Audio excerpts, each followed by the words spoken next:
بسم اللہ الرحمن الرحیم۔ شروع اللہ کے نام سے جو بڑا مہربان نہایت رحم والا ہے۔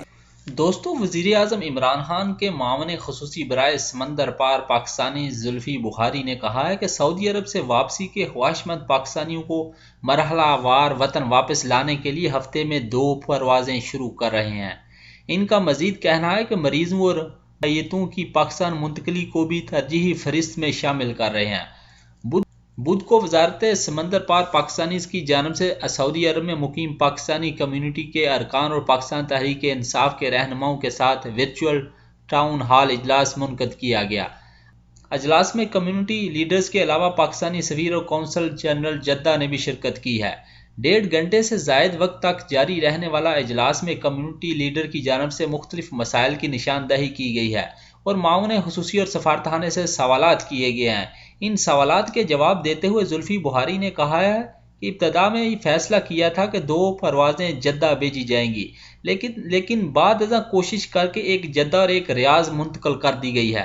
پاکستانیوں کو پریشان ہونے کی ضرورت قطعاً نہیں ہے، اب ہر ہفتے یہ پروازیں آیا جایا کریں گی۔ اگر کورونا کے مریضوں کی تعداد میں اضافہ ہوا تو ہو سکتا ہے بھی تبدیلی کرنا پڑے۔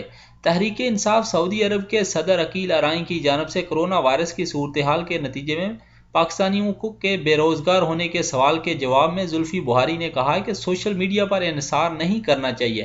فی الحال ہمیں سعودی حکومت کا شکریہ ادا کرنا چاہیے کہ انہوں نے ہمارے لوگوں کا خیال رکھا ہے۔ متحدہ عرب امارات سے پاکستانیوں کی واپسی کے حوالے سے ایک سوال کے جواب میں زلفی بخاری نے مزید کہا ہے، متحدہ عرب امارات نے لوگوں کی پاکستانی واپسی کے لیے بھی کہا تھا۔ پاکستانیوں نے سفارتخانے کے باہر احتجاج بھی کیا، تب جا کر پروازیں شروع ہوئیں۔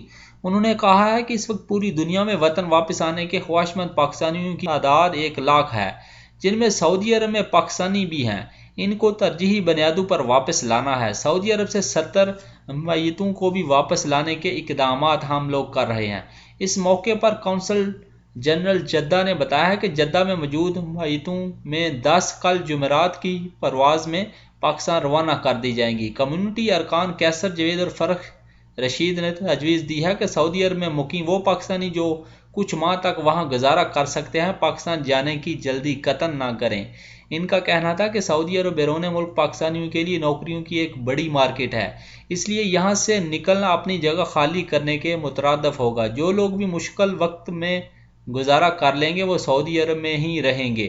اس پر زلفی بخاری نے کہا ہے کہ یہ تجویز مناسب بھی ہے اور حکومت بھی لوگوں سے یہی کہہ رہی ہے کہ 1 ماہ سے ٹریول ایجنٹ بنا ہوا ہوں۔ زیادہ تر لوگ اپنے بچوں کے ٹکٹ کے لیے سفارش کرتے ہیں۔ ان کو یہ بات سمجھ نہیں آتی کہ اکانومی کلاس کی ٹکٹ دراصل مزدور کا پہلا حق ہوتا ہے۔ پاک سعودی فرینڈشپ آرگنائزیشن کے صدر چودھری خالد رشید نے کہا کہ حکومتی سطح پر سعودی کمپنیوں بالخصوص لیموزین ٹیکسی کمپنیوں کے ڈرائیوروں کو ایڈوانس تنخواہ دلوا دی جائے اور یہی طریقہ کار باقی شعبوں میں بھی اپنایا جائے۔ اس پر سعودی عرب میں پاکستانی سفیر راجہ علی اعجاز نے کہا کہ ان کمپنیوں سے سرکاری سطح پر بات کرنے کا اختیار سفارتخانے کے پاس نہیں ہے۔ انہوں نے مزید کہا کہ سعودی عرب میں 24 گھنٹے کے کرفیو کے دوران بھی سفارتخانے کے افسران 100 کلومیٹر کا سفر کر کے بھی اپنے لوگوں کو راشن پہنچاتے رہے ہیں اور پہنچا بھی رہے ہیں۔ ان کے بقول اب بھی پورے سعودی عرب میں جس کو بھی راشن کی ضرورت ہے ہمیں اطلاع کرے، ہم ان کو راشن کی فراہمی یقینی بنائیں گے۔ کمیونٹی کی درخواست پر زلفی بخاری نے سفیر سے کہا کہ پاکستانی اسکولوں کی فیس معافی یا کمی کے حوالے سے بھی کوئی فیصلہ کیا جائے۔ اگر سب کی فیس معاف نہیں کی جا سکتی تو بھی مستحق افراد کا معاملہ ضرور دیکھا جائے۔ ان کا کہنا تھا کہ ہمیں یہ یاد رکھنا چاہیے کہ ان اسکولوں کا بنیادی مقصد پاکستانی بچوں کی تعلیم ہی ہے۔